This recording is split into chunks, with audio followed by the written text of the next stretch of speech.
Bien, poco a poco vamos retomando todos nuestro asiento y por tanto la agenda de trabajo que tenemos prevista para hoy. Saben que es intenso el programa, así que les voy a pedir que rápidamente vuelvan a acomodarse porque ya tenemos a nuestros siguientes ponentes ya en sus sitios. Saben que tenemos tres grandes desafíos por delante: desafío tecnológico, desafío económico y desafío social. Así que vamos a empezar a plantearlos voy a pedirles un poquito de silencio. Vamos a plantearlos para encontrar esas posibles vías de solución y conseguir ese objetivo que al final es ese futuro sostenible dentro de ese marco de economía circular que todos ansiamos y buscamos. En nuestro primer desafío, con quien vamos a contar para afrontarlos, con don Ignasi Mallol Sagrà.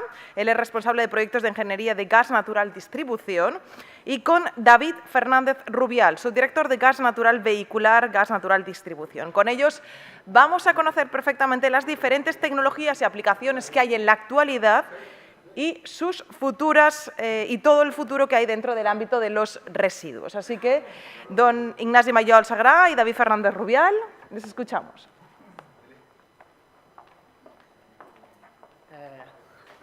Gracias, buenos días. Soy Ignasi Mallol y David. Trabajamos en Gas Natural Fenosa y venimos a dar un poco nuestra visión de lo que es los residuos, que nosotros pensamos que dentro del mundo energético pues encajan muy bien porque presentan una serie de características, son renovables, son gestionables, que realmente se nos integran muy bien en todo lo que es nuestro negocio. ¿Vale? Entonces, lo que quiero comentar es que, claro, en la sociedad que nosotros tenemos hoy en día, pues cada vez hay una aceleración del consumo, se cambian, los materiales se renuevan constantemente antes de su periodo de obsolescencia, incluso antes de su vida útil, y aunque se ha avanzado mucho en toda la parte de lo que es el reciclaje y la reutilización, claro, esto ha provocado que se incremente mucho estos residuos. Entonces, ¿qué es el problema remanente? Es qué pasa cuando estos residuos ya no son reciclables. Bueno, tenemos varias alternativas. Una es depositarlos en un relleno sanitario, esperar a que desaparezcan. O bien es intentar aprovechar su contenido energético para ayudar los requerimientos energéticos que tenemos, ya sea de energías renovables, lo que son, que producen gases de efecto invernadero, son limitados, producen contaminación y también tiene la ventaja que no se permiten integrar con las energías renovables, que las energías renovables algunas presentan el problema de la discontinuidad y de la baja densidad energética. Vale, aquí vemos un poco un esquema de lo que sería el aprovechamiento de los residuos. Empezando por el final, nuestros clientes pues, utilizan la energía para satisfacer determinadas necesidades. Y estos clientes a nosotros nos piden pues, una continuidad, una calidad en el suministro y que la energía se les suministre al menor coste posible. Y por otra parte, la sociedad cada vez nos está pidiendo cada vez más pues, integrar más las energías renovables en lo que es el suministro energético. ¿Es posible cumplir estas funciones con los residuos? Hace unos años, en Gas Natural Fenosa hicimos un estudio y en España se consideraba que podían llegar a cubrir hasta un 8% de la demanda de energía, del consumo de energía primaria en España. ¿Vale? Lo que pasa es que, claro, los residuos no se entienden como una fuente de... no se entienden como una fuente de energía, sino que se entienden más como una energía de transición hacia una economía circular. Lo que comentábamos de reutilización, el reciclaje. ¿Vale? Entonces, un poco el esquema para llegar hasta el usuario final, hay que hacer una serie de transformaciones para transformar estos combustibles recuperados de los residuos, que pueden ser sólidos, líquidos, gaseosos, en vectores energéticos, que se aproximen lo más posible a la función energética que necesita el usuario. Entonces, tenemos una serie de distintos tipos de transformaciones a partir de los combustibles recuperados. A partir de aquí obtendríamos unos vectores energéticos, como podrían ser electricidad o vapor, o incluso puede ser un gas renovable parecido al gas natural que lo utilizarían los usuarios directamente en sus aplicadores. Si entramos concretamente en las distintas cajas, podríamos hablar de tecnologías de transformación de residuos para obtener combustibles recuperados. Podríamos hablar de distintas tecnologías de transformación energética para transformar los residuos en vectores energéticos y también distintos tipos de aplicadores. Aquí se ve un poco el esquema que tendríamos, un esquema básico de las distintas tecnologías. Habría lo que son puramente los tratamientos de los residuos para obtener unos combustibles recuperados, sólidos recuperados, que tengan unas propiedades que puedan ser, por ejemplo, para su aprovechamiento energético mucho más eficientes. Por otra parte, también tenemos en la parte de arriba tratamientos para los residuos de tipo líquido, por ejemplo, para los aceites o otro tipo de lubricantes para poder obtener, por ejemplo, biodiesel, o también a partir de determinados residuos poder obtener bioetanol. Y por última parte tendríamos los orientados a obtener un combustible gaseoso, que sería la digestión anaerobia en todas sus variantes. Una vez conseguimos estos distintos combustibles recuperados, se aplicarían las distintas tecnologías de transformación energética. ¿Vale? En nuestra empresa estamos haciendo esfuerzos para lo que es la integración, en particular, de los gases renovables. Entonces, quería incidir un poco en las nuevas tecnologías, ya enfocadas más a la obtención de lo que se denomina el biometano a partir del biogás y, por ejemplo, también de un biosyngas a partir de un gas de síntesis. Aquí vemos un poco el esquema planteado. Vemos en la línea de color verde, se ve el esquema de lo que sería el biometano.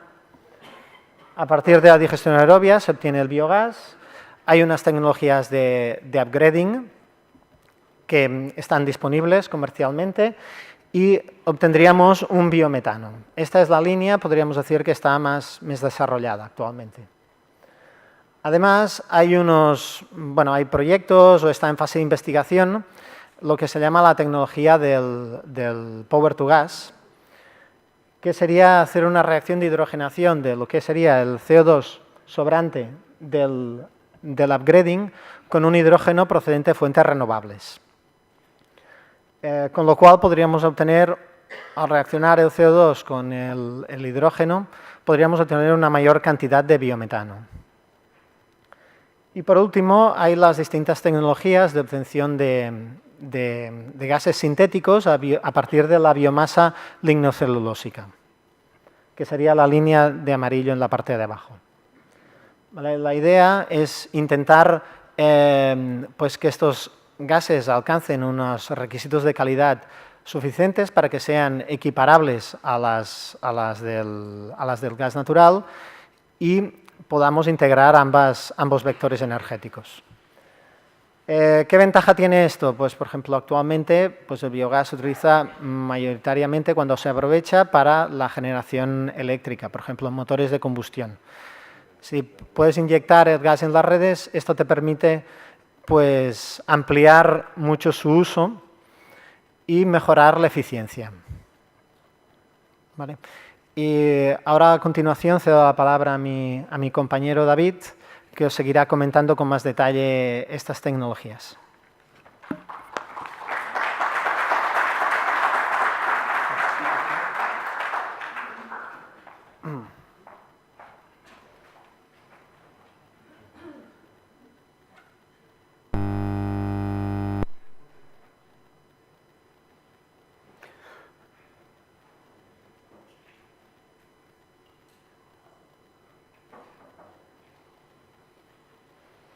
Bien, bueno, como vamos con un poco de retraso mientras pone la presentación, buenos días a todos. En primer lugar, hay que felicitar a la organización por la oportunidad de este evento y gracias, agradecerle también la oportunidad de invitarnos para explicaros cuál es nuestra visión sobre estos retos que comentábamos. y gracias a todos vosotros por vuestra asistencia. A continuación de la presentación que os ha hecho Ignasi, quiero mostraros ahora una aplicación más directa, más al mundo real de lo que los residuos y su generación de biometano pueden aportar como uso a la sociedad, ¿no? En este caso vamos a hablar del biometano y vamos a concretamente aterrizarlo a lo que es la inyección en la red de gas natural y su uso en movilidad. Bien, el reto del triángulo mágico que antes comentábamos es un reto que no se escapa al alcance de la Comisión Europea en concreto y tenemos unos objetivos muy ambiciosos en cuanto al uso de energías renovables. En este caso, uno de los objetivos que tenemos dentro de la Comisión Europea, que es alcanzar el 20% de energías renovables, lo podemos alcanzar gracias a la producción de biometano. Veis aquí una foto de lo que serían las plantas de producción de biometano en Europa, ¿vale? A través de la Asociación Europea de Biogás. Vemos que tenemos 367 plantas de producción de biometano en Europa, lo cual sí posibilita que alcancemos el objetivo del 20 e incluso el 30% de energías renovables. En este caso, avanzamos un poquito más y nos centramos en España. Estas son las plantas potenciales de producción de biometano en España, que con este alcance que tenemos aquí, estimamos que podríamos llegar alrededor del 10% del consumo de gas que tenemos actualmente. Bien, pues, ¿qué tenemos? Tenemos unos residuos que convenientemente gestionados producen biometano. Podemos tener biometano a través de la producción de biogás, que es un gas producido por un proceso biológico, a través de la digestión anaerobia, y ese biogás, correspondientemente depurado y enriquecido, pues genera el biometano. Tenemos también otra forma de producir biometano, que es a través del biosyngas, que es un gas producido mediante un proceso termoquímico de la gasificación de la biomasa y generamos el biosyngas que, insisto, después de un proceso de limpieza y de metanizado, pues obtenemos el biosyngas, el biometano bio-SNG. E incluso tenemos la posibilidad de obtener el biometano a través de la hidrogenación del biogás producido bioquímicamente y utilizar ese hidrógeno que se produce como excedente en procesos no gestionables renovables. Bien, obtenemos finalmente el biometano. Es un biometano que puede ser inyectado en la red de gas natural y al inyectarlo en la red de gas natural lo que conseguimos es solucionar un problema triple. Conseguimos solucionar, uno, que la red de distribución de gas natural sirva de almacén para ese biometano y eso, como segunda y tercera derivada, solventa los problemas de variabilidad de la producción del biometano, como en general de todas las energías renovables, y soluciona la variabilidad de ese uso, dado que al almacenarlo en la red de gas natural, pues podemos dedicar ese uso en el momento y en la finalidad que más nos interese.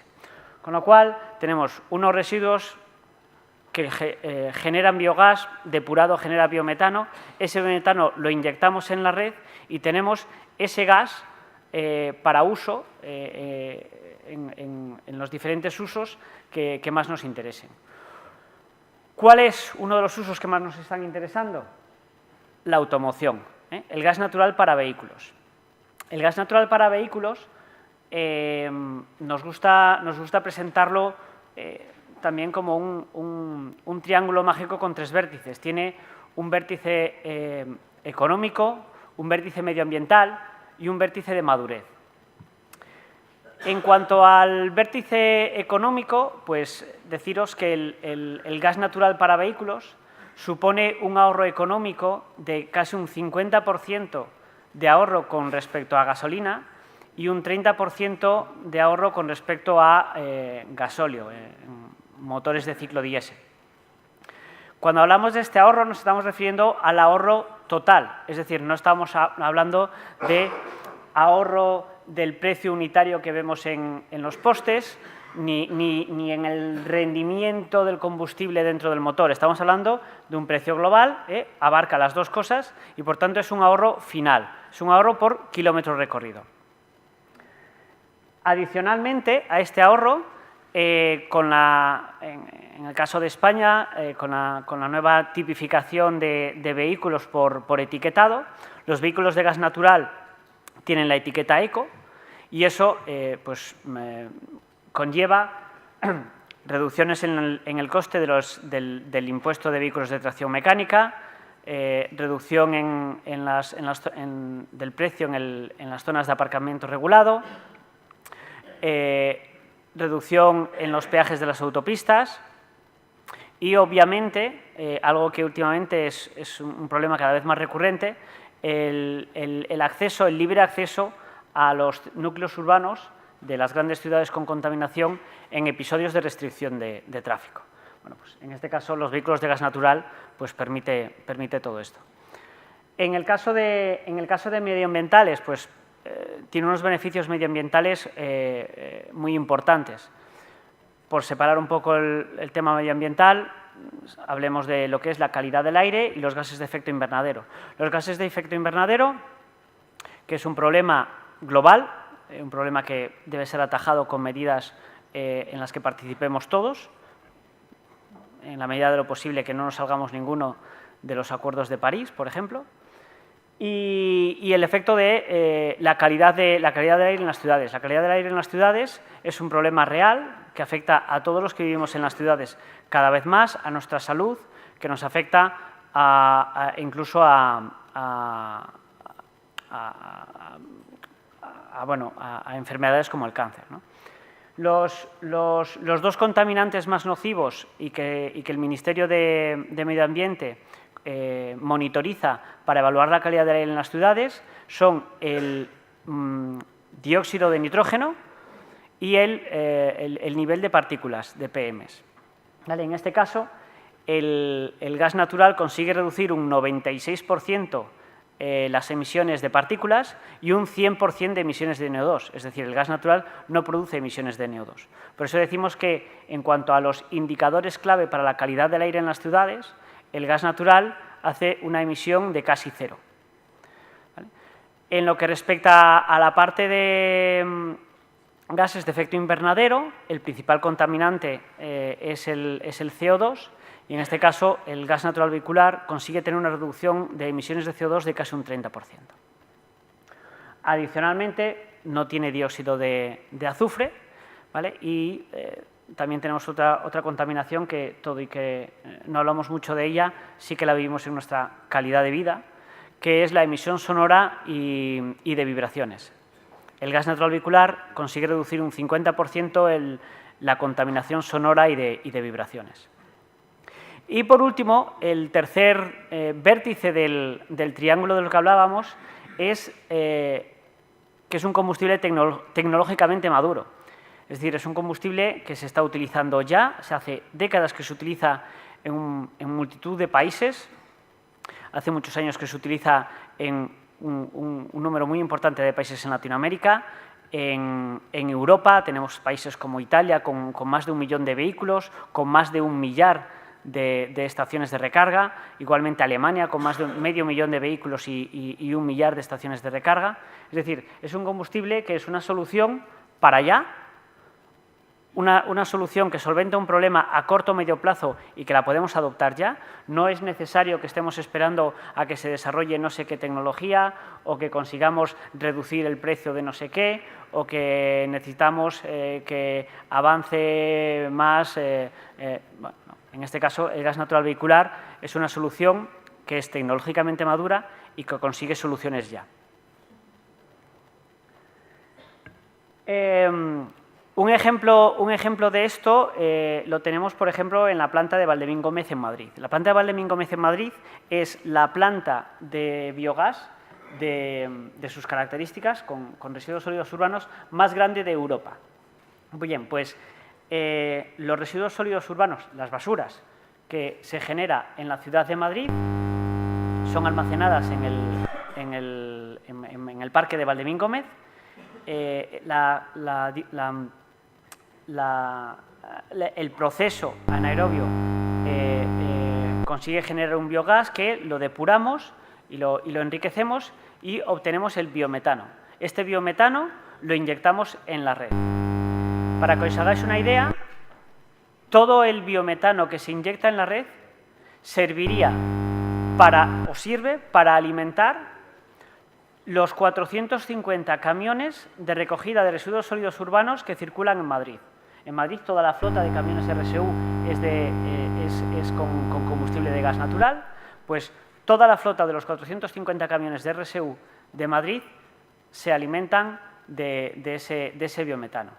Aquí tenemos un ejemplo más de lo que recurrentemente hemos visto en esta sesión, referenciada a la economía circular. Es decir, la ciudad genera unos residuos que son las basuras generan biogás, con el correspondiente tratamiento obtenemos biometano, ese biometano lo inyectamos en la red y inyectado en la red se consigue obtener combustible para toda la flota de camiones RSU de la ciudad. Es decir, al final vemos que los camiones se mueven con el mismo combustible que recogen de la basura. En este sentido, si recordáis, en el aspecto medioambiental hablábamos. Calidad del aire. En la calidad del aire, el gas natural vehicular consigue reducir un 96% de partículas y un 100% de NO2. Y teníamos la contaminación por gases de efecto invernadero, que es el CO2, que consigue reducir hasta un 30%.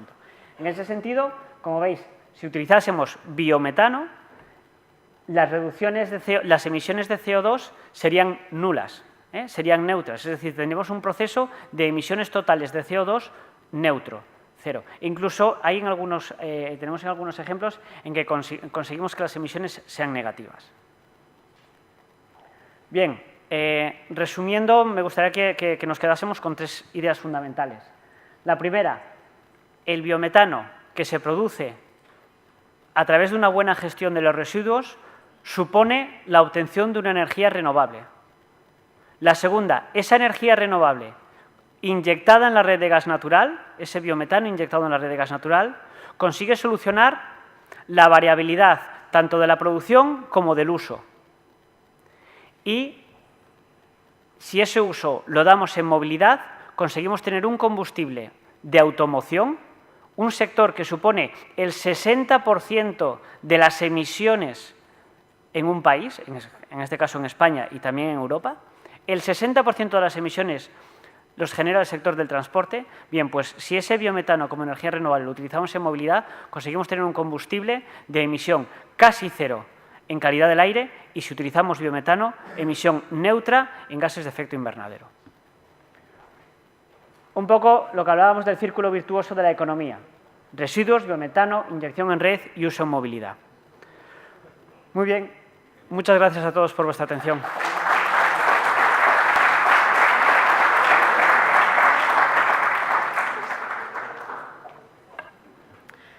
Doctor en Ingeniería Civil por la Universidad de Tennessee, Estados Unidos, y ha dedicado gran parte de su trayectoria profesional a la docencia en Ingeniería Sanitaria. Actualmente, además, dirige el Departamento de Ingeniería en Obras Civiles de la Universidad de Santiago de Chile. Con Christian Sill analizaremos la revolución tecnológica en el ámbito del tratamiento mecánico biológico de las fracciones mezcladas, precisamente como vía para aumentar la recuperación de las fracciones reciclables que éstas contienen. Así que, adelante, señor Sill. Buenas tardes, quería darle las gracias por estar aquí presente. Y en cuanto a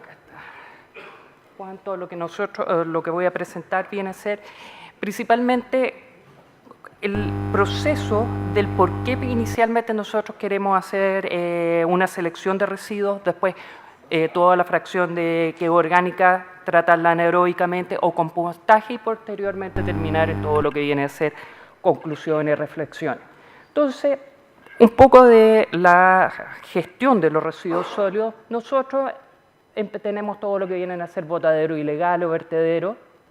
Incluso en algunos países, está en una reunión viendo la cuenca del Amatitlán en Guatemala, y uno alcalde dijo, el gran problema de residuos nosotros que tenemos es porque no tenemos un río, donde ellos llegaban y botaban la basura dentro de un río. Entonces, de ese paso nosotros pasamos los vertederos, los rellenos sanitarios, y ahí existe todo lo que vienen a ser todas las nuevas alternativas, la nueva visión, donde nosotros vamos a ver incineración, gasificación, valorización energética. Entonces, un poco la estadística de Chile, nosotros a través del tiempo hemos ido tratando de llegar a rellenos sanitarios, donde nosotros hemos disminuido significativamente lo que vienen a ser vertederos y también los botaderos ilegales. Entonces, esto nos está llevando a que la problemática. Los botaderos, los vertederos, nosotros vamos a tener todo lo que viene a ser problema de manejo con los lixiviados, todo lo que viene a ser impermeabilización, ingreso de sustancias peligrosas, todo lo que viene a ser el problema del control perimetral, donde nosotros vamos a tener gente entrando o viviendo dentro de los rellenos sanitarios, con todas sus consecuencias.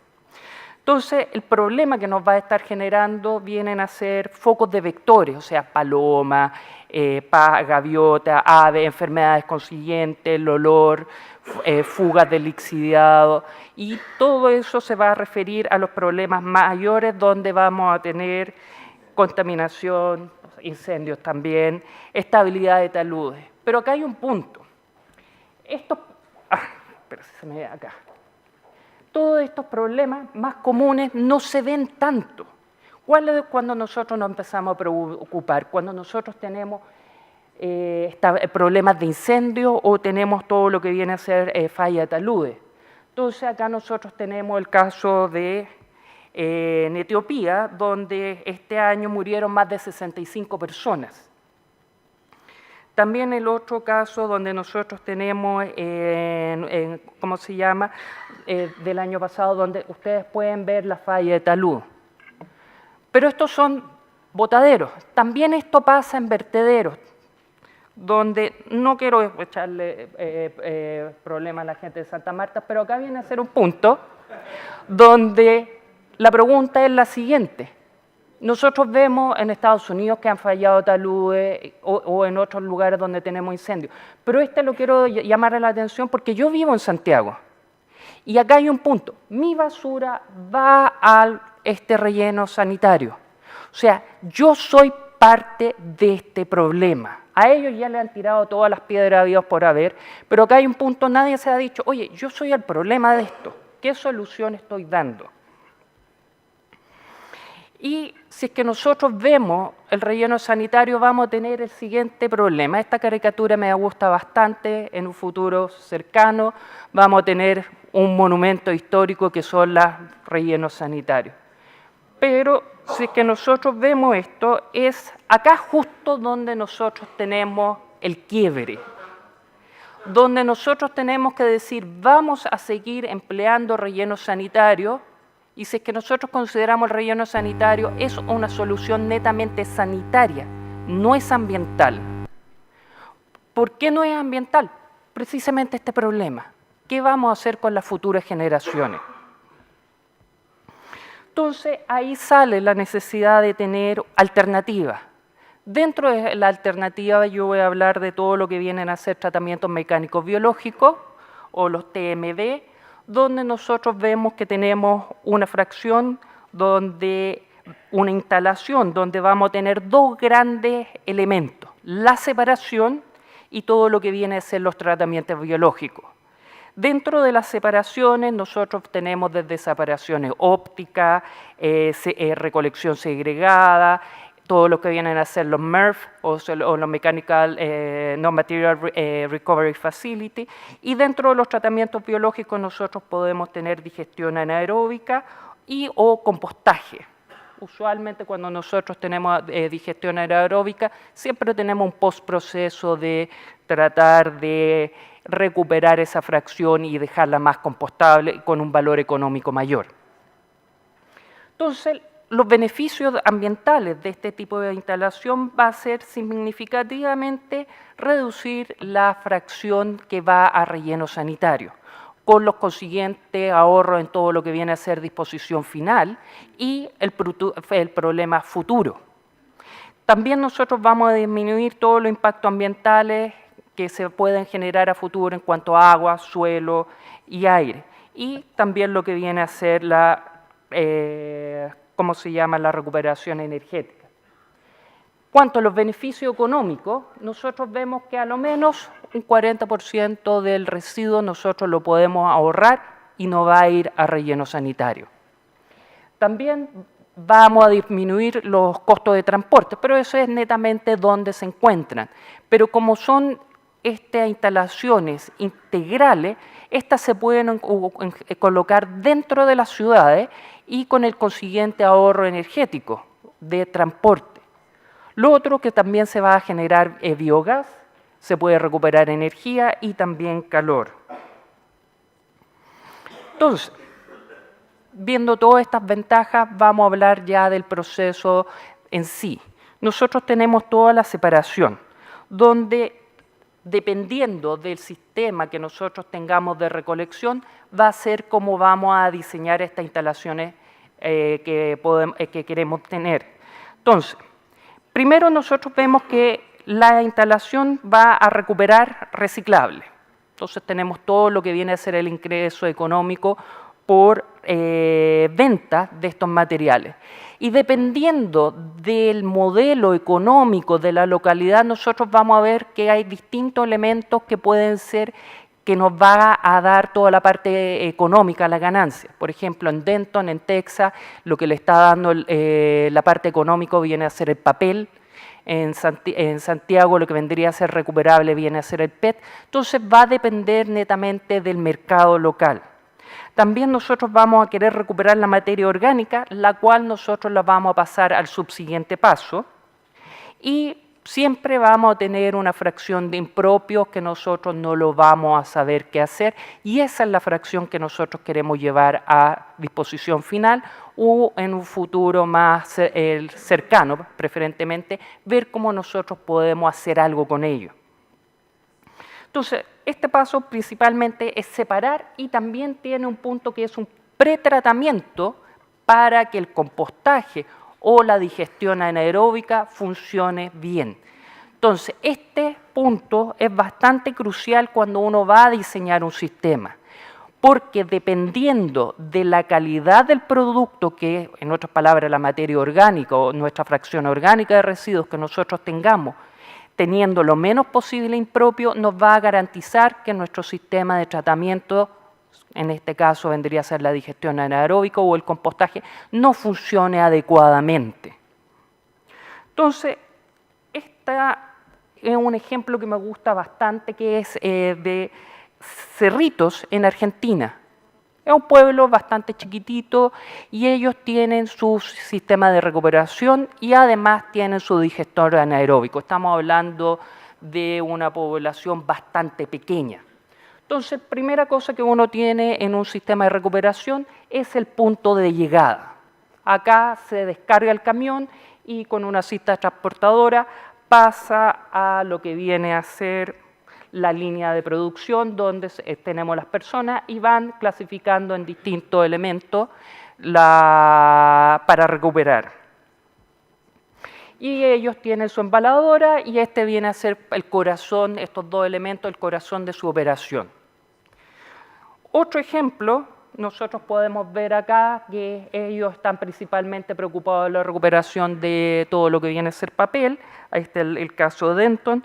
Y también acá tienen su pequeño trommel, su separador, tienen entre medio por acá para sacar los metales y también tienen su gente ahí trabajando para recuperar las distintas fracciones. Entonces, ¿para qué nosotros tuvimos todos esos elementos para separar? Es principalmente para nuestros tratamientos ya sea seco o ya sea húmedo de digestión. Entonces, principalmente, ¿qué es la digestión anaeróbica? Nosotros lo que queremos es descomponer material orgánico en ausencia de oxígeno. Y mediante estos mecanismos nosotros vamos a estar generando CO2 inicialmente, posteriormente vamos a generar metano y esa es la fracción que a nosotros nos interesa maximizar para generar su biocombustible. Pero como subproducto de esto nosotros vamos a haber reducido considerablemente el peso inicial de la basura, o sea, lo vamos a haber tenido este residuo y hemos bajado alrededor de un 40-60% de su volumen. Entonces, esto es bastante importante en todo lo que viene a ser la disposición. Nosotros reducimos volúmenes. Y además, todo esto se puede emplear como un acondicionador de suelo, por lo tanto, ahí nosotros tenemos nuestro segundo paso para que viene a ser el compostaje. Pero acá hay un punto importante. Nosotros, para ver que este sistema elementos a degradar, que sean basuras, poda de jardines, fracciones orgánicas, si es que nosotros podemos meter un poco de excrementa animal, preferentemente caballos, vacas, nosotros vamos a lograr tener una mejor degradación y mejores tiempos, pero también nosotros tenemos el tiempo de retención que nos viene a decir qué tan grande es nuestra planta. Si es que yo me voy por vía húmeda va a ser relativamente más grande, si me voy por seca me voy a ir un poco más chico. Ahora se está estudiando todo lo que viene a ser digestión ultra seca, o sea, con menores contenido de humedad. Pero acá pasamos al punto, los inhibidores. Entonces, los inhibidores, si es que yo no los saqué o no los manejé adecuadamente en mi separación, me pueden generar problemas en todo lo que viene a ser la digestión. Entonces, acá hay un punto, cuando yo diseño mi planta de separación, yo quiero tener lo menos posible de inhibidores, ya sea agentes químicos, amoníaco, todos estos elementos yo los necesito considerar para que tenga una buena producción de biogás. Un ejemplo interesante viene a ser si es que yo tengo demasiada madera, me va a generar problemas porque la madera lamentablemente no es degradable bajo estas condiciones. Si es que yo tengo limones o cítricos, aparece la limonaza y la limonaza va a darle, digamos, un pequeño dolor de guatita a nuestro microorganismo anaeróbico y nos va a bajar la producción de biogás. Entonces, de esta forma, nosotros lo que podemos hacer es generar un mejor control de nuestra producción de biogás. Entonces, estas plantas, nosotros podemos ver casos donde tenemos pequeñas plantas chiquititas, donde la mezcla se hace manualmente. La eficiencia de este sistema es baja. Estamos hablando de altos periodos de digestión, pero el punto importante es que ellos, en esta comunidad, están interesados en tener su tratamiento para todo lo que viene a ser sus residuos sólidos orgánicos.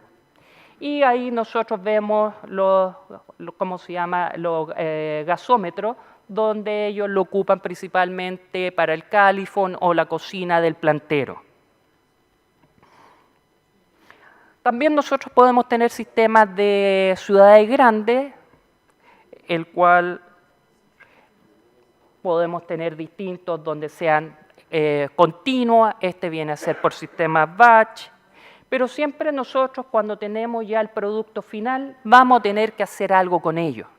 Esa materia orgánica nosotros lo que vamos a querer es compostarla, que madure y ahí hay un punto importante. Eso va a tomar gran cantidad de tiempo, por lo tanto ahí voy a tener un requerimiento de superficie bastante grande. Otra alternativa que yo puedo tratar mis residuos orgánicos viene a ser el compostaje. Acá viene a ser un sistema integral que la municipalidad ha considerado que todo lo que viene a ser orgánico, madera, lo tritura, están acá la gente sacando lo impropio y posteriormente ellos lo que hacen es compostaje. Entonces, su gran negocio en este sector, que es bastante agrícola, es vender compost. Y ellos, un punto interesante que me llamó harto la atención es que hicieron un estudio de mercado según el color del compostaje. Ellos venden 4 grandes productos, tienen compostaje y rojo, principalmente ellos semi-trituran la madera y hacen lo que se llama mulch. Y ellos han dicho que sus 2 productos principales vienen a ser rojo y color negro. Los grises y el café no tienen tanta venta porque los agricultores no les gusta tanto ese color. Entonces, acá nosotros tenemos otra planta donde su digestato, no como se llama, su residuo de la digestión anaeróbica, lo están compostando. Y acá, si yo no tengo una buena separación, desde el principio yo tengo que actuar acá. Donde si es que yo tengo mucha basura metida adentro del compost o impropio, me va a generar problemas en cuanto a la venta. Un caso interesante es de Seversville, donde ellos tienen un sistema de digestión anaeróbica, pero sin recuperación de biogás, donde el vidrio que le llega y lo meten adentro del compostaje no lo pueden retirar. Entonces queda molido adentro del vidrio, dentro del compostaje, y eso a la gente de Estados Unidos no le gusta tener vidrio dentro de su compost. Por lo tanto, ellos lo tienen que regalar, no lo pueden vender. Y por último, todo lo que vienen a ser los líquidos de la digestión anaeróbica, yo puedo tener un subproducto que se llama digestato, que es un fertilizante que es un residuo líquido bastante denso con un color negro, no tiene un mal olor y el cual se puede llegar a aplicar directamente a los campos. Por lo tanto, desde que yo tenía un residuo, yo lo puedo transformar ahora en productos que son valorables económicamente y de esa forma tener menores costos de operación y de disposición final. Y por último, todos estos sistemas son viables económicamente y técnicamente. Y otro punto, el diseño del sistema de separación o el de gestión de los residuos es el punto clave, porque si es que no los tenemos bien adecuados, va a fallar. Y es una de las tantas alternativas de mercado. Muchas gracias.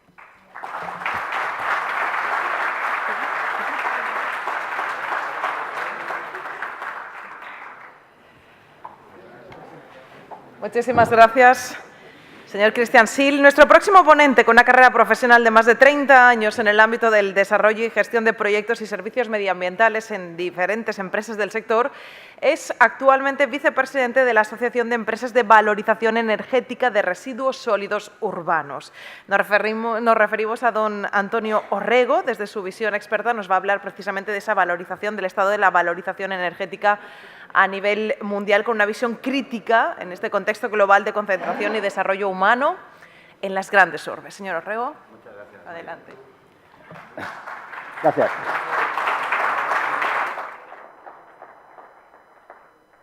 ¿Se me oye bien? ¿Sí? Bueno, buenos días a todos. Muchas gracias a la Red Latinoamericana de Gestión de Residuos por invitar a la Asociación de Empresas de Valorización Energética a nivel de España para poder explicar un poquito su visión sobre el ámbito de la valorización energética, muchas veces interpretada o entendida como el gran coco de los residuos y de los modelos de gestión de residuos. Para empezar, nos gustaría hacerlo, vamos a entrar directamente con este esquema que conocen todos. Estaríamos hablando del esquema jerárquico que a partir de Europa, a partir de la directiva del 2008, se establecía para los residuos y que ya muy poquito después entró un nuevo concepto que es el esquema de la economía circular. Un concepto rescatado para el mundo medioambiental, pero inventado en los años 60-70, muy propicio en Europa por sus circunstancias y que se está extendiendo o se ha extendido o que ya venía extendido de todo el mundo. Quede claro que queremos utilizar este gráfico, ya sea Ángel, que te está apareciendo el cartel de una discoteca, pero me ha quedado así, quieres que te diga, En cualquier caso, quede muy claro que la economía circular es lo que gira ahí arriba. Todo lo demás es, o estaríamos hablando de tratamientos finalistas. Le damos fin a los recursos. Dentro de la economía circular, el único aspecto o la única posibilidad que tenemos para poder reincorporar al circuito esos residuos que por unos motivos o por otros no hemos sido capaces de dejar en el sistema circular, la única manera posible es darles un uso energético o material a los residuos. Si se fijan en el cartelito, el rechazo de plantas no recuperables, impropios, tóxicos, hagan alguna vez el ejercicio de ver qué es lo que es realmente un material que no sería recuperable, que no sería aprovechable. Es muy poco, es muy poco.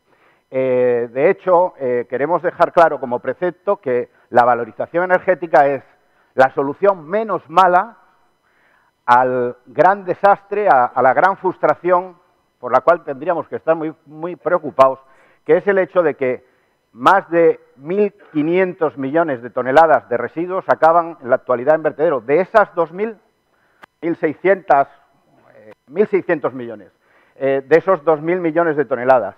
Es decir, esa estadística tendría que estar absolutamente invertida. Estamos en un 70% de materiales que acaban en destinos finalistas, cuando deberíamos estar al revés, solamente un 30% de materiales. Este es nuestro precepto y lo queremos establecer como paso previo a hablar de valorización energética. Esto, Maribel, se hace así, ¿verdad? Dentro vídeo, ¿no? ¿Sí?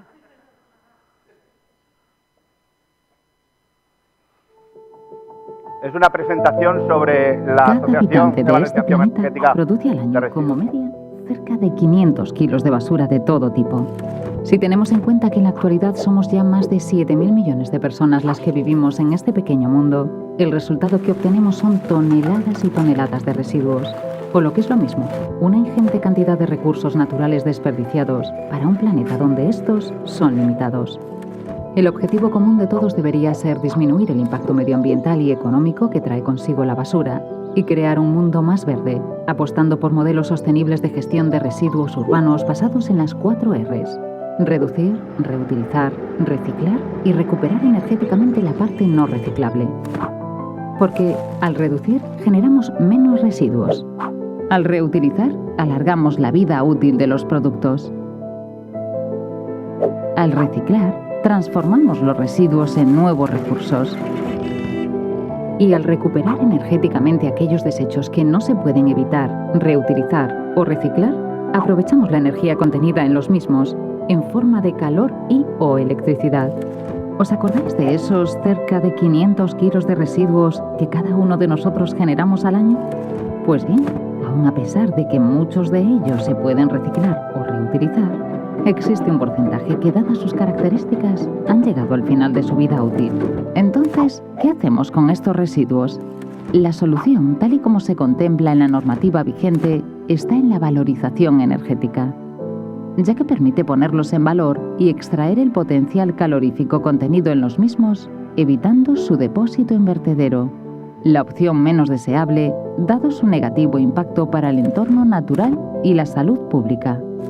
La valorización energética de la fracción no reciclable nos permite abandonar el caduco sistema de economía lineal, caracterizado por la máxima de usar y tirar, y avanzar hacia una circular en la que los residuos son concebidos como recursos de utilidad.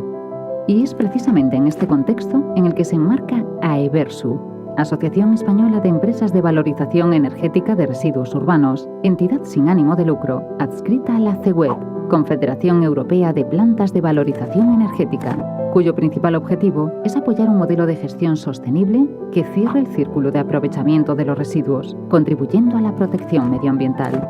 Son 10 las plantas integradas en AEVERSU, a las que habría que añadir Cetrasa, con sede en Andorra. Todas ellas tratan de forma conjunta más de 2,5 millones de toneladas de residuos anuales, produciendo del orden de 1.600.000 megavatios hora, energía con la que se podría abastecer a alrededor de 450.000 viviendas. La obtención de energía a partir de los residuos no reciclables constituye un sistema plenamente instaurado en los países europeos más avanzados y respetuosos con el entorno, que son precisamente los que más reciclan, los que más recuperan energéticamente y los que menos vierten, con la particularidad de que las plantas de valorización energética están sometidas a unas exigentes medidas ambientales, mucho más estrictas que las que rigen para otras infraestructuras industriales. En todo caso, el vertido cero constituye el último objetivo de la valorización energética, la verdadera energía de la economía circular.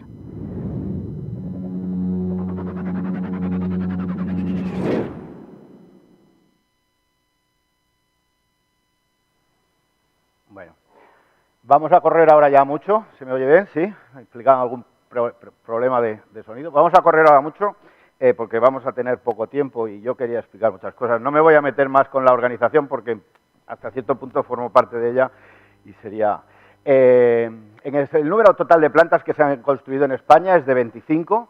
De estas solo han subsistido las 10 que hay en la actualidad, coincidiendo con aquellas plantas que tenían recuperación energética o bien que no fueron capaces o que se adaptaron, mejor dicho, a la normativa vigente en materia de emisiones, sobre todo, la normativa vigente a nivel europeo.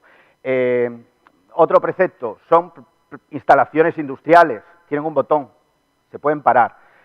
Seguramente vamos a hacer muchas comparaciones o contrapuntos a lo que es el sistema en el que mayoritariamente se están eliminando los residuos. 1.400.000 toneladas de este 1.600.000 toneladas que generamos van a parar a vertederos. Luego hablaremos más de ello. Un vertedero no. Un vertedero no lo puedes parar. Un vertedero donde has estado depositando 15, 20, 30 años, 40, 50 años, no lo puedes parar. De hecho, todavía es una ciencia en estudio. De hecho, tanto los asentamientos como la producción de lixiviados, como la producción de gases es todavía una ciencia en estudio. Sí. La realidad española, 10 años desde la puesta en marcha de la última planta, nos podríamos considerar que es coincidiendo con la crisis, desde el 2007, la realidad es que ha sido por una falta de políticas, serias en materia de gestión de residuos. A nivel del Estado español, los gobiernos que ha habido durante ese periodo no se han querido pronunciar y sí que seguramente estaban legislando o intentando legislar la crisis. Desde la publicación de la Directiva 2008, donde se establece esa jerarquía de residuos, no se ha construido ninguna planta en España. Un dato, de las plantas que hay en España, 5 plantas están gestionadas por empresas públicas y 2 por empresa mixta, 4 plantas gestionadas por empresas privadas en régimen de concesión y en la actualidad solo hay un proyecto que es Guipúzcoa, un proyecto pues, que no tenemos tiempo material para contar lo que ha costado tirarlo adelante. Entre otras cosas les digo que ha tenido que salir 2 veces a concurso. Podemos ver aquí las plantas españolas, vamos a ir haciendo un repaso, podrán ir viendo ustedes las toneladas que están tratando, esto posiblemente sea del año pasado, no son datos actualizados al año, pero qué potencia instalada tienen, la producción eléctrica y el número de empleados, que también viene en función el número de empleados de si son plantas integrales. Muchas veces se puede tener la tendencia, y es favorable, de que una planta sea integral, todos los tratamientos se concentren en ella, recordando que la valorización energética es el eslabón final de la cadena de gestión, y es perfectamente, o mejor dicho, no es que sea compatible, es que es complementaria a otros tipos de tratamientos que se deben realizar previamente a los residuos cuando no han sido separados en origen. Vemos la planta de Tirme, que está en una isla, algunas de las personas que están aquí de la delegación latinoamericana pudieron visitarla, Bilbao, la planta de Madrid, la planta de Sogama, complejos integrales, la planta de Melilla, una ciudad autónoma, la planta de San Adrià de Besòs, que está pues, al lado de un puerto deportivo y forma parte ahora ya de lo que es el Skyline de Barcelona, quizás en el complejo de energías renovables más grande de Europa, que está en mitad de la ciudad, o entre 2 ciudades. Vemos Meruelo, la planta de Tarragona, Mataró, que podrán visitar ustedes mañana, la planta de Andorra, digna de ver porque está en un contexto inigualable, es un paisaje excepcional, la planta de Gerona, que se va a reformar completamente. ¿Cuál es la realidad española? La realidad española es que somos los campeones de llevar basura al vertedero. Entonces nosotros estamos aquí, somos estos, que dentro de los países más poblados de España tiene un impacto grande. No somos ni de los que más recuperamos, ni de los que más valorización energética tenemos, ni mucho menos. Sin embargo, somos los que más basura en toneladas totales llevamos a vertedero. En España actualmente se está incumpliendo la directiva europea que nos decía que en marzo de 2016 se tenía que reducir la cantidad de residuos municipales biodegradables que se podían llevar a vertedero. La estamos excediendo de 1 millón de toneladas largo y tenemos una perspectiva para el 2020 que, a la vista de los tratamientos de residuos con las tecnologías actuales, en que difícilmente superas porcentajes del 50% de recuperación cuando lo que te entregan es basura mezclada, pues estaríamos diciendo que es perfectamente o prácticamente imposible. Yo podría llegar, creo que en Málaga me aposté algo, es imposible llegar a cumplir esos objetivos, con lo cual también estaremos incumpliendo los objetivos marcados por la Unión Europea para el 2020. El nuevo paquete de economía circular nos habla de un porcentaje de recuperación del 65% y nos habla de una reducción de residuos totales a vertedero del 10%. Bueno, está claro el mensaje, está claro hacia dónde vamos y lo único que hace falta es planificar y supongo que gobernar la gestión de los residuos del país. ¿Qué aportamos a Europa? Pues bueno, bajar la media, ¿no? Nosotros lo que hacemos es esto, es decir, se generan muchas toneladas, más o menos el 10,5% de la generación del planeta está en Europa, y nosotros pues lo que hacemos es subir el porcentaje destinado a vertedero con nuestro 55%, bajar el porcentaje de reciclaje con ese 33%, y el de la valorización energética, digamos que no es sumatorio de lo bien o lo mal que lo hagas, pero también pues estamos por debajo. En Europa hay, bueno, antes de saltar a eso, diremos que precisamente somos, junto con otros de los 4 países, somos los 4 países más desarrollados de Europa, como pueden ver ustedes en el gráfico: Lituania, Rumanía, España y Eslovenia, son los países que no tienen aplicada una fiscalidad sobre los residuos.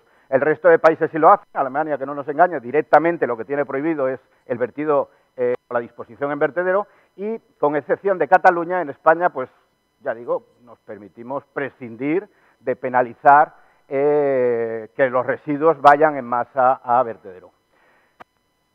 Ahí está.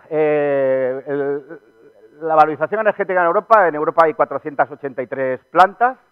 Hay muchas circunstancias por las que hacen que Europa sea una zona propicia para la construcción de este tipo de instalaciones. Se tratan unos 88 millones de toneladas y volvemos a ver cómo los países más desarrollados de Europa prescinden de este sistema de tratamiento. Ahí está. Y España, si lo situamos a la cabeza con Francia, Alemania, Italia y Reino Unido como países más poblados, vuelve a ser la última, ¿no? Sí. Pasamos un gráfico en el que vemos cómo, de alguna manera, el efecto que se genera cuando tú haces crecer el modelo basado en la valorización energética sigue un comportamiento similar al incremento del reciclaje. Estos son datos que podríamos seguir actualizando. Y cómo coincide con un descenso de... estos son datos estadísticos objetivos. Este gráfico lo ven muchas veces y yo lo que me gustaría... Perdónenme porque voy rápido, porque es que si no me van a empezar a cortar dentro de nada. ¿Qué es lo que tenemos? Tenemos que no es que los países que más incineran más reciclan, que a veces se quiere hacer servir este gráfico para explicar estas cosas y resulta un poco cretino. La realidad es que los países que más reciclan prescinden del vertedero. Es una política a nivel de gestión de residuos caduca, exhausta.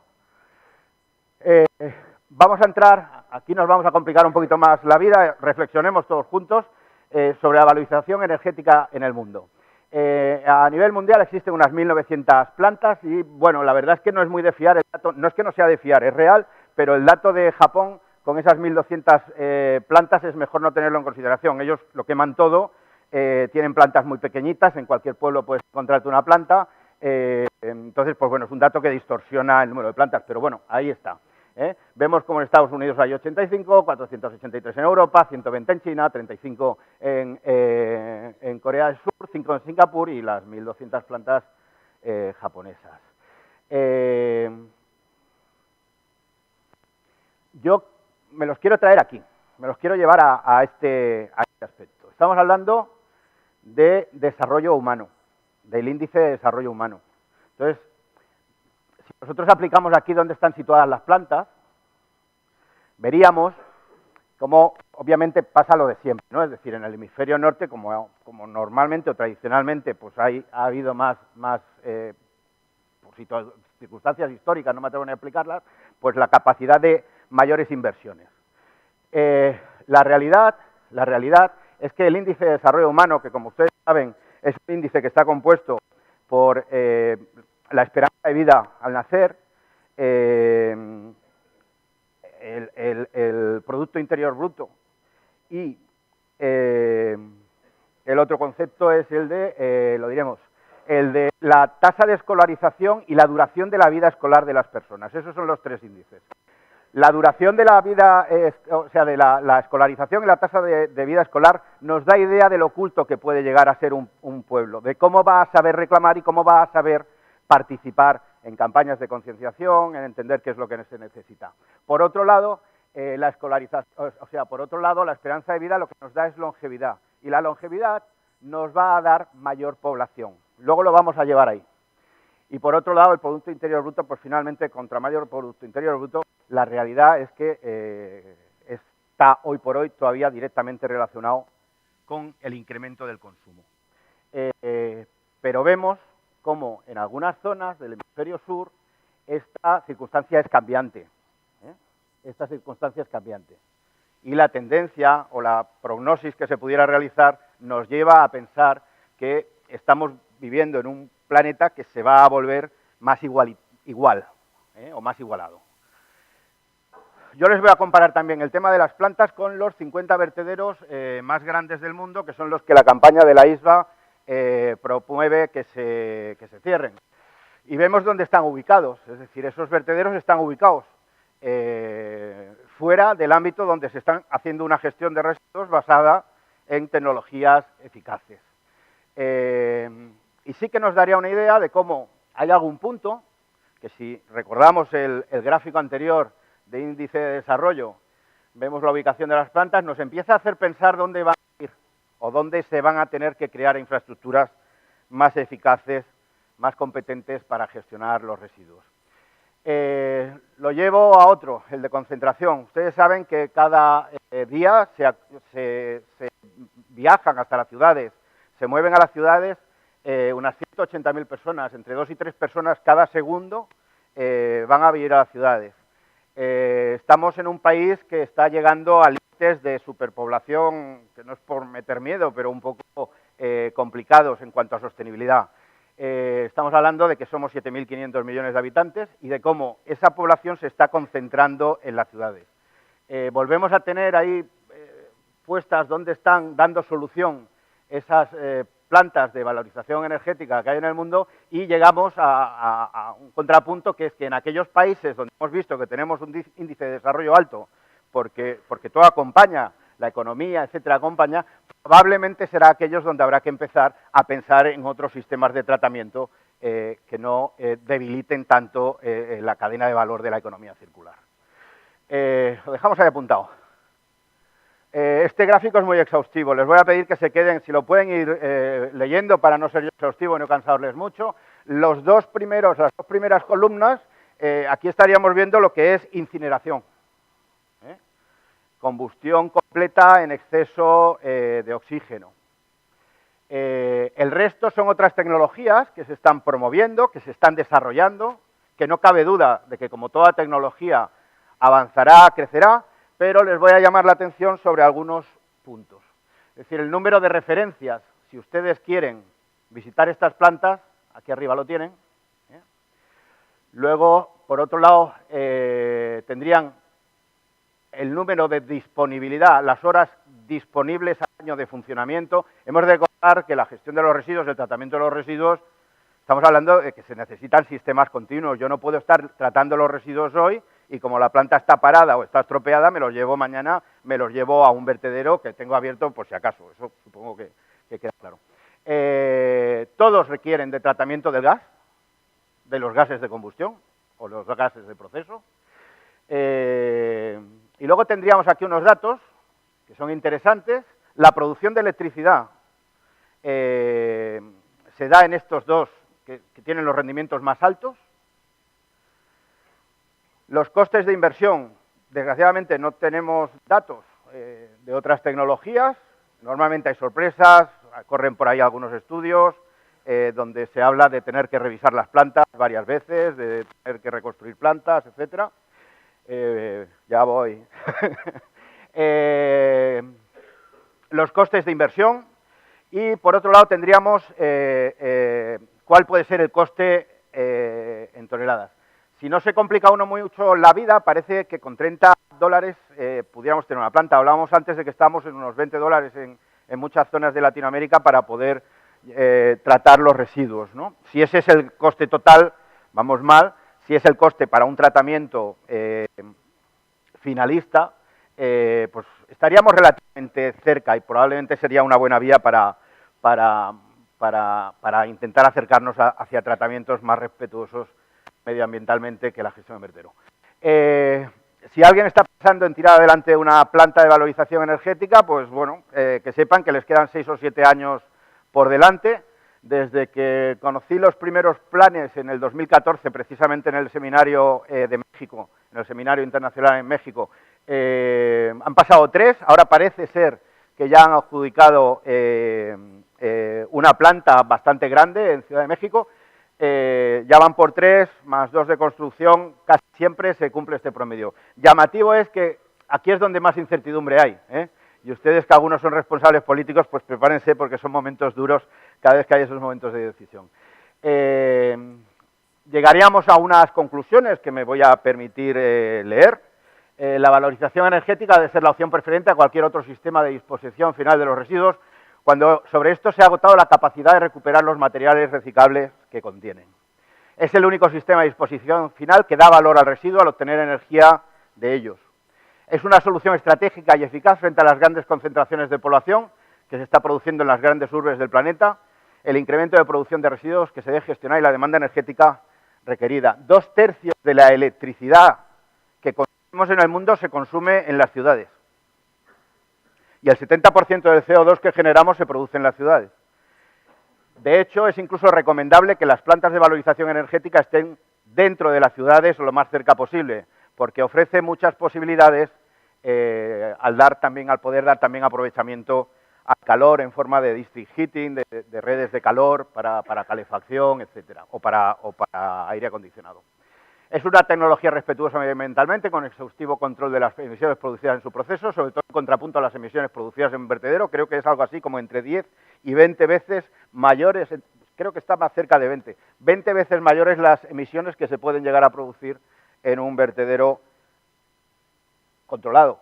Ya no digamos si es un vertedero incontrolado. Las emisiones producidas, y por estar aceptada como energía renovable hasta el 50% de la producción eléctrica de las mismas. Por lo menos en Europa es así y se acepta que el 50% del material que estás incinerando se acepta que es de origen biogénico y por tanto se considera energía renovable. Dentro de los tratamientos térmicos, la incineración con valorización energética dispone de múltiples referencias que la avalan como las tecnologías más contrastadas y fiables. A veces nos vienen a vender, es que esta tecnología es más limpia. Primero, que te la cuenten, después resulta que cuando la analizas no funciona. Ha habido por ahí tortazos impresionantes y no significa que no lleguen a funcionar, no significa que estemos hablando de barbaridades, estamos hablando de tecnologías que a pequeña escala, con productos muy homogéneos, la basura es el material más heterogéneo que conocemos sobre la faz de la Tierra, pues no significa que no llegan a funcionar. Estamos hablando de tecnologías novedosas, en desarrollo, que ha de ser uno muy cauto, porque el problema de los residuos lo tenemos ya, no lo vamos a tener dentro de 15 años cuando hayamos dado con el buen funcionamiento de este tipo de instalaciones. La valorización energética debe ocupar un papel fundamental en los modelos de gestión de residuos de cualquier país y ha de ser introducida siempre como alternativa al vertedero. Pero no es la solución, esto lo decíamos al principio y lo quiero acabar la presentación así. Tan solo el último eslabón para la correcta gestión de los residuos dentro de las tecnologías disponibles en la actualidad. Y con esto es, como decía Forrest Gump, esto es todo lo que tengo que decir. Quedo a su disposición. Les agradezco su atención y sobre todo por la hora. Gracias.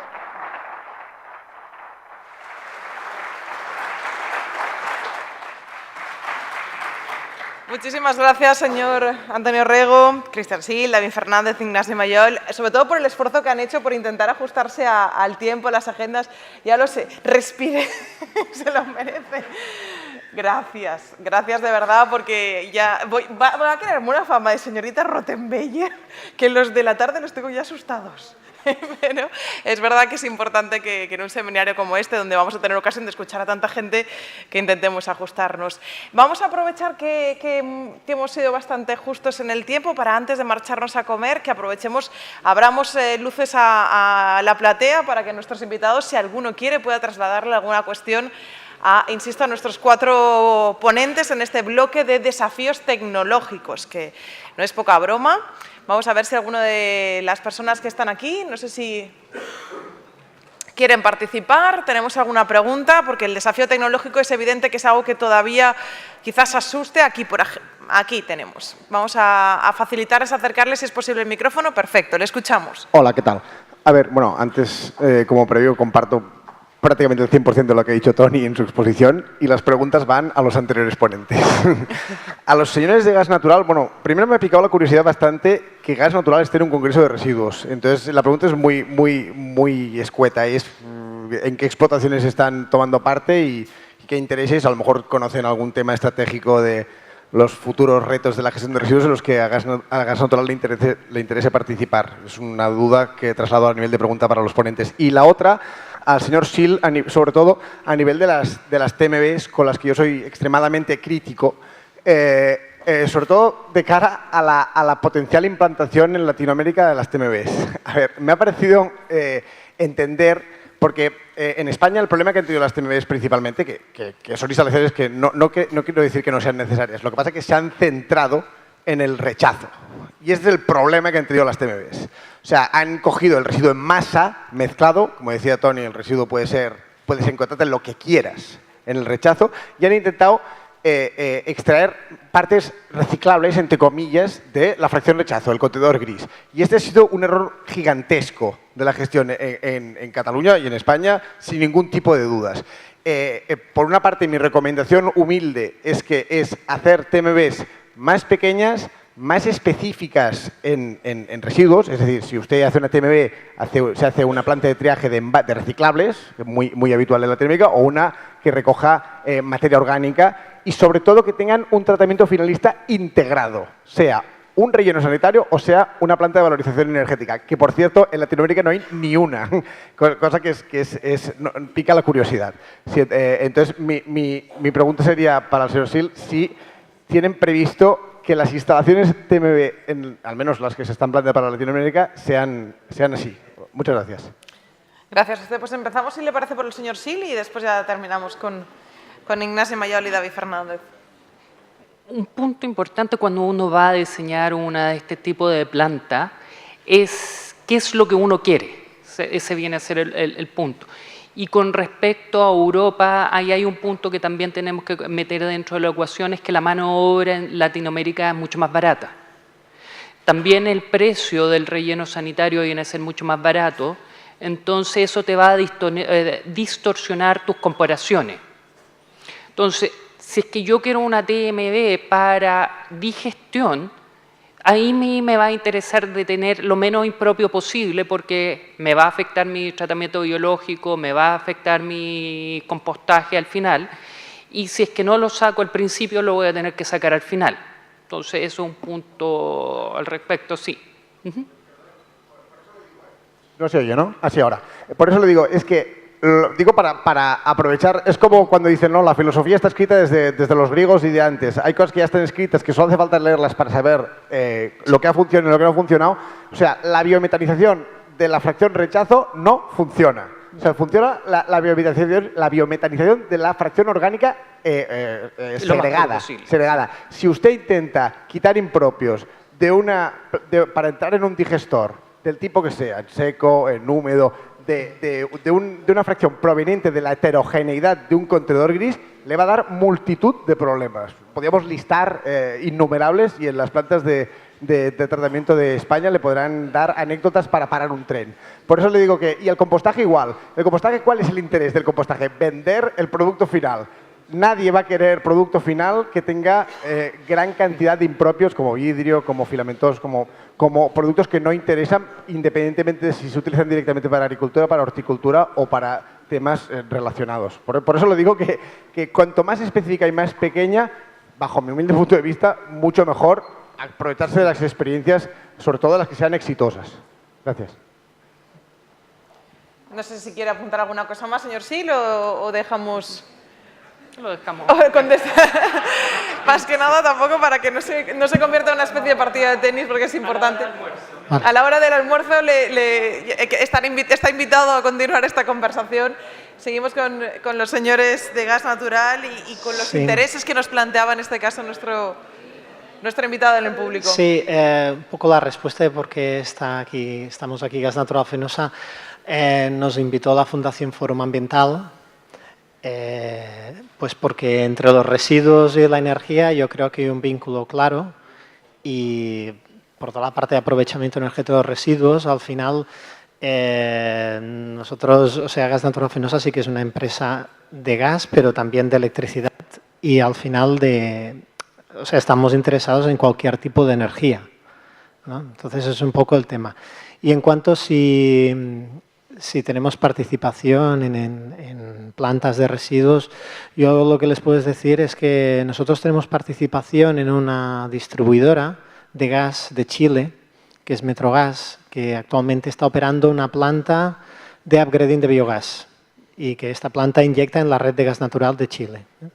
Entonces sí que tenemos algo de experiencia en este campo. Muchísimas gracias. ¿Alguna cuestión más que deseemos plantear a los invitados o nos reservamos ya para esta tarde? Porque esto continúa, ya lo saben, esta mañana ya ha sido intensa, ya se han puesto muchos debates o muchas vías de debate sobre la mesa. Un titular sí que es evidente y es el que aquí estamos todos implicados, vamos a insistir en él.